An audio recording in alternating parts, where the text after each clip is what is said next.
আমি বাংলাদেশ থেকে একটা বিষয়ে জানার প্রয়োজন। প্রশ্নটা হলো, মৃত ব্যক্তির রেখে যাওয়া কাপড়, তার সাথে থাকা কাপড় কি করব। হ্যাঁ, মৃত ব্যক্তি যে মারা গেছে তার অনেক কাপড় চোপড়, আজকাল তো কাপড়ের অভাব নেই মাশাআল্লাহ। তো অনেক কাপড় নতুন ভালো অবস্থায় আছে। সেই কাপড়গুলো কি করব। আমাদের দেশের মানুষরা মনে করে যেগুলো সব ফকির মিসকিনকে দান করে দিতে হবে, এটা কোনো শরীয়তের বিষয় নয়। সেই কাপড়গুলো যদি মনে করে যে বাড়িতে যারা আছে, ছেলেরা আছে, তারা ব্যবহার করবে, মেয়েরা মায়ের কাপড় ব্যবহার করবে, কোনো অসুবিধা নেই। মেয়েদের কাপড় মেয়েরা ব্যবহার করবে, ছেলেদের কাপড় ছেলেরা ব্যবহার করবে, কোনো অসুবিধার বিষয় নেই। তাতে কোনো রকমের আপত্তি নেই। কোনো রকমের যেন ইমানি দুর্বলতার ওয়াসওয়াসা না আসে যে মরে যাওয়া মানুষের কাপড় ব্যবহার করব, জানি না কি থেকে কি হয়।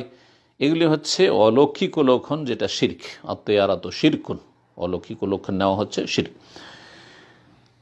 এটা করলে কোনো অসুবিধা নেই। এতে আপনি এটা মনে করবেন না যে না এটা অরুচিকর, অথবা এটাতে কোনো রকমের আশঙ্কা আছে না, অথবা এতে ভালো কাজ করলাম না, না, জায়েজ আছে। যদি মনে করেন যে না, তার চাইতে ভালো আমি এই কাপড়গুলি গরিব মিসকিনকে দান করে দিয়ে মৃত ব্যক্তিকে সওয়াব পৌঁছাবো, নেকি পৌঁছাবো, তাহলে ভালো কথা, সেটা করতে পারেন।